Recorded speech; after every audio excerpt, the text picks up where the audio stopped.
Bien amigos, en la presentación del video número 2 nos habíamos quedado analizando el tema de la presentación razonable. Pero para que se dé esta presentación razonable teníamos que considerar algunos aspectos fundamentales. ¿Qué implicaba? Uno, que se seleccione y aplique las políticas contables de acuerdo con la NIC 8, políticas contables, cambios en las estimaciones contables y errores. En la NIC 8 se establece una jerarquía normativa a considerar por la gerencia en ausencia de una norma o interpretación que se aplique específicamente a una partida. Uno, tenemos necesariamente el tema de razonabilidad está asociado al hecho de que seleccionemos y apliquemos políticas contables. En la práctica, la política contable es definida por el conjunto de principios, normas, reglas, bases que rigen el proceso de presentación y preparación de información financiera. Más adelante, cuando analicemos el tema de la NIC 8, vamos a hablar acerca de esta jerarquía y de este orden predeterminado para elegir una política contable. B. Presente la información incluida la referente a las políticas contables, de manera que sea relevante, fiable, comparable y comprensible. La información tiene que estar presentada y también referida al tema de políticas contables. Por eso es que nosotros tenemos específicamente una nota a los estados financieros en la cual nos referimos a este tema de manera especial, ¿no? C. Suministre información adicional cuando los requisitos exigidos por la NIF resulten insuficientes para permitir que a los usuarios comprender el impacto de determinadas transacciones, así como de otros eventos o condiciones sobre la situación y desempeños financieros de la entidad. Una de las características básicas del tema de razonabilidad también está vinculado al hecho de la flexibilidad. Es decir, si hay algunas condiciones que la NIF no alcanza a manejar o a enmarcar y que necesariamente tenemos que aplicar para que los usuarios de la información tengan un adecuado proceso de toma de decisiones, entonces debemos colocar esa información adicional, ¿no? Entonces aquí hay una flexibilidad importante señalada en la NIC. Bien, vamos a proseguir a analizar los supuestos en los cuales se basa en la formulación de estados financieros. El primero es la hipótesis de negocio en marcha. Al elaborar los estados financieros, la gerencia evaluará la capacidad que tiene la entidad para continuar en funcionamiento. Los estados financieros se elaborarán bajo la hipótesis de negocio en marcha, a menos que la gerencia pretenda liquidar la entidad o cesar en su actividad, o bien no exista otra alternativa más realista que proceder en una de estas formas. Bien, el tema de hipótesis de negocio en marcha o empresa en marcha es básico dentro del proceso de estados financieros y afecta necesariamente el tema del costo histórico. Veamos por qué. Si nosotros supiéramos que la empresa mañana va a cerrar, ¿realizaríamos operaciones a crédito? ¿Venderíamos al crédito? No lo haríamos, ¿no es cierto? Lo haríamos al contado. Entonces, fíjense, por ejemplo, el crédito es un claro ejemplo de cómo se trabaja el tema de empresa en marcha. Entonces, nosotros vamos a tener cuentas por cobrar y cuentas por pagar siempre y cuando sepamos que la empresa está bajo la hipótesis de negocio en marcha.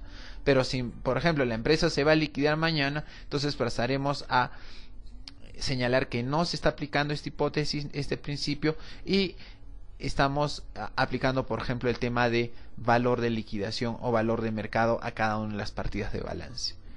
La gerencia es la encargada de evaluar y de considerar cada uno de las situaciones que puedan devenir en el hecho de que no se aplique el principio de empresa en marcha.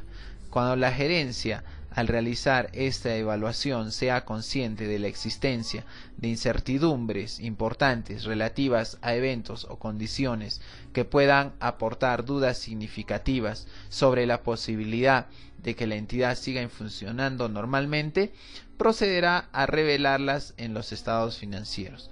Cabe señalar que la gerencia es la encargada de evaluar si se está cumpliendo el principio o la hipótesis de negocio en marcha. Fundamental. Y si existe dudas significativas acerca de que se sigue en negocio en marcha, entonces sencillamente tiene que revelar dicha situación en los estados financieros. En el caso de que los estados financieros no se elaboren bajo la hipótesis de negocio en marcha, tal hecho será objeto de revelación explícita, junto con las hipótesis alternativas sobre las que han sido elaborados, así como las razones por las que la entidad no puede ser considerada como un negocio en marcha. Bien, ¿en qué casos podemos señalar que no se elabora bajo el hecho de hipótesis de negocio en marcha? Es básicamente, por ejemplo, cuando una empresa se va a liquidar, o una empresa va a cesar, o una empresa ya no va a seguir realizando sus operaciones. Entonces, el hecho de que tengamos activos pasivos y por diferencia patrimonio neto va a tener que colocarse ya no a un costo histórico, a un costo de adquisición, producción o ingreso al patrimonio, sino que vamos a tener que colocar el tema de valor de mercado. Pasamos a otro punto, la base contable de acumulación o devengo. Salvo en lo relacionado con la información sobre los estados de flujos de efectivo, la entidad elaborará sus estados financieros utilizando la base contable de acumulación o devengo. Bien, cabe señalar que existen dos bases de contabilización claramente señaladas.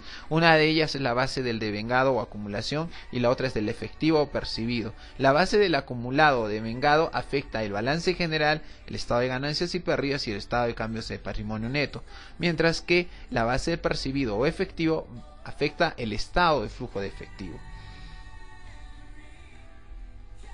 Cuando se emplea la base contable de acumulación o devengo, las partidas se reconocerán como activos, pasivos, patrimonio neto, ingresos y gastos, elementos de los estados financieros, cuando satisfagan las definiciones y criterios de reconocimiento previstos en el marco conceptual. Bien, es decir, nosotros aplicamos el devengado para reconocer activos, pasivos, patrimonio neto, lo que tenemos en balance, ingresos y gastos, pero adicionalmente deben satisfacer el tema de definiciones.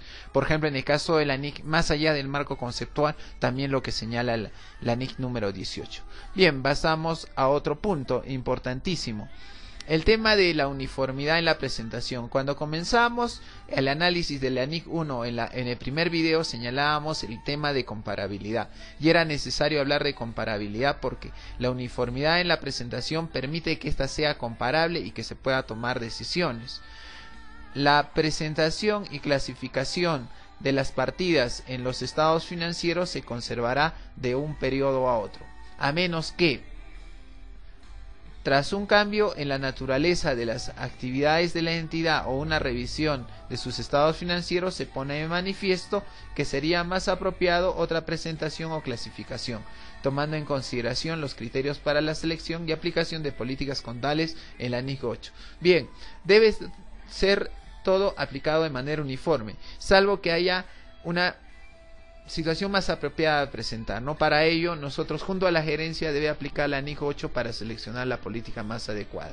Y también debemos de considerar otro aspecto, que se cambie una política contable en caso de que una norma o interpretación requiera un cambio en la presentación. Ese caso típico, por ejemplo, aquí en Perú, en el año 1998 entró en vigencia la NIC número 12, puesto a la renta y aplicaba el método del pasivo del balance general, pero para ya el 2000 aplicábamos el método del pasivo, perdón, del 98 al 2000 aplicábamos el método pasivo del estado de ganancias y pérdidas, y para el caso del 2000 ya para ahora aplicábamos el método del pasivo del balance general.